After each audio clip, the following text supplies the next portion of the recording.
Mr. Shields, why don't you go ahead? Thank you. Thank you very much. I'm really enjoying all this dialogue. It's very interesting hearing everybody discuss government, and I'm very heartened by everybody's enthusiasm. And certainly I want to thank all of you for coming out. My name is Doug Shields.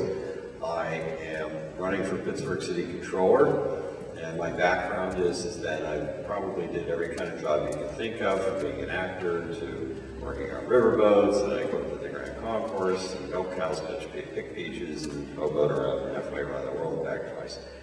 But when I got married, got serious about life, and had 2 kids, I ended up back in college again, finished up my paralegal degree, and went to work at Reed Smith Shaw Clay as a litigation paralegal there, and then later as I went into the environmental side and worked at a firm called Babs Clemens and Zonger, did that as well.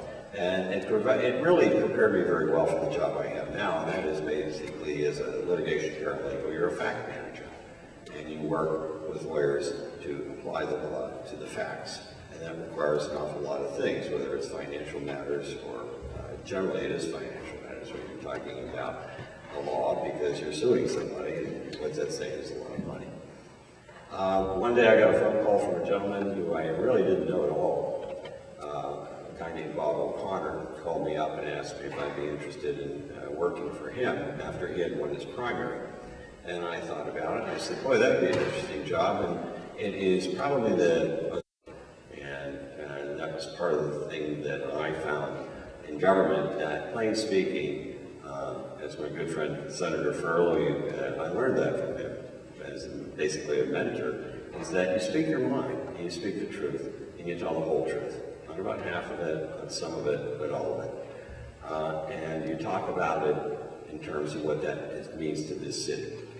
And then we began that process through Act 47. I had my days in council where I stood up and had my fights with 47, the oversight board and so forth. But I never had any real reservation about doing that because I knew that I was doing the right thing. And as a result, for instance, when they wanted to privatize the refuse department, they wouldn't let the Teamsters in on the contract. So I said, well, that's wrong. And I also knew the numbers already, because if you do your research, you're going to know that. And we got the Teamsters in the mix to bid. You can't invite the whole world to bid on something and exclude someone else. It was illegal. The machinists were in the same place at the garage. I wasn't able to move that, but I got that. What happened? We got a better refuse service. You got it at a better price, and you're protected from the vagaries of privatization, which include corruption, greasing the skids with campaign donations, and so forth. You want to talk about patronage. And the city employees, let me tell you about patronage with the big boys. While you're watching the pennies and the nickel and dime operational stuff, I'm looking at the millions of dollars that are being done in bond deals that I spoke out on, millions of dollars in land development deals, land development and tax giveaways and subsidies that make some guy getting a couple of bucks pale in comparison. Those are the fundamental things that are wrong here in the city of Pittsburgh. Sweetheart deals, contracts, the bids that aren't necessarily bids and so forth. I've seen them, I've dealt with them, and I've spoken out about that. I later became the finance chair when Gene Riccardi, Alan Hertzberg left, and Gene Riccardi came to me and said, Doug, you know the budget probably better than anybody. Why don't you come in and I want you to be my finance chair on this council. And I did, and I worked as the finance chair through the recovery. We're in a better place. We have a balanced budget structurally. We have a $70 million fund balance. We've lowered debt service by $12 million. We raised the bond rating, and at the same time we're able to borrow a new $50 million in capital dollars to pave the streets that we didn't have any for 4 years. That's why there's this controversy out there. I'd like to get back to the pavement management system, but the system doesn't work because we have a backlog of so many bad streets. It's basically, what are we going to do? The other part of all this is that now, as the council president, I'm trying to keep this council focused on the mission, and that is in years 08 and 09, we're going to have fiscal issues again. You will probably see a deficit in 08 and 09 for a number of reasons. Gaming, 2002 year base year wasn't in the formula for the recovery folks. When you go to a base year, you flatten out real estate growth. That's going to affect us. The way we've collected the $52 head tax, which I think is wrong. I hate flat taxes. They're regressive. They're against poor people. A guy making $100,000, it's a tip money. For a guy making $150 a week, it's bad money. And you end up with no money in your first paycheck, second or third. And also, by the way, they did change the law in Harrisburg. It wasn't on earned wages, now it's earned income, and now that's affecting senior citizens who get Social Security. They should not be paying their $52 head tax if they're earning below $12,000. That was just recently changed in the Senate and the House of Pennsylvania to income. It's one word. You're going to have an eye for detail in this business. I want to run for Pittsburgh City Controller because of all this history.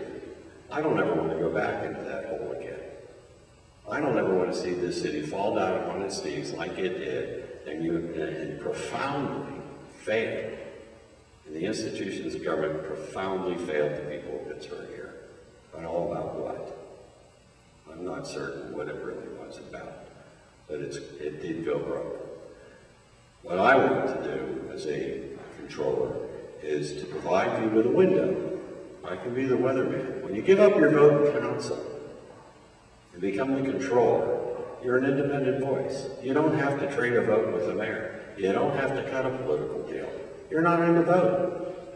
But you also provide a window to the public, to the council, and to the mayor about the current financial situation and the projected one. What I'd like to do is use the skills and the talents that I have acquired through my lifetime and through my time in public service is to open that window and to be a place where public finance is basically make it an R&D center, to provide answers, to provide solutions to the nettlesome problems of running this city. I've heard from the candidates about what they would like to do, and I would love them to succeed in their efforts.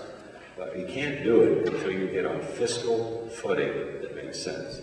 Can we get the nonprofits to come in and pay taxes? Absolutely not. We want to go to the United States Congress and change the tax code to 501c3. I don't think Congress is going to change the code on taxes just for the city of Pittsburgh. And what I've been advocating and have been advocating for is revenue sharing with the state. If a farmer up in Lycoming County is going to get cancer, he's not going to the Lycoming County Hospital. He's going to come to Pittsburgh and get the best cancer treatment in the world.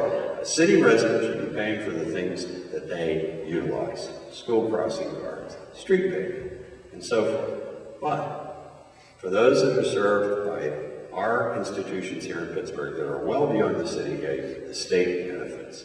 And therefore the state should be revenue sharing, not only with Pittsburgh, but cities across Pennsylvania, which are all in crisis. All of them. You can blame some things on Tom Murphy or whatever in Pittsburgh, but how do you explain Newcastle, Allentown, Wilkes-Barre, and the pension mess? And it's affecting Erie, Newcastle. These are consistent applicants, and there's some other things that we have to develop a relationship with Harrisburg and this new legislature of 52 new people up there about what is fundamentally wrong and what are some of the fundamental solutions. I have that experience.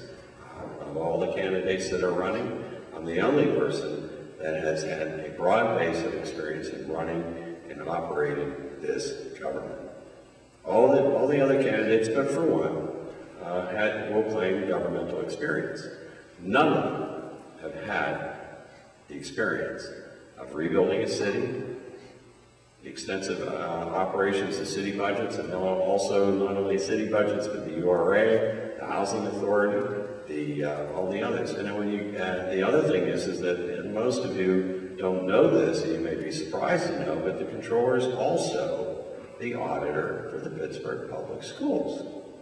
And when was the last time you heard anything from the controller's office about the Pittsburgh Public Schools? I'm going to be the orchestra at the Academy Awards here. So I respectfully ask for your vote on May 15th. Thank you very much.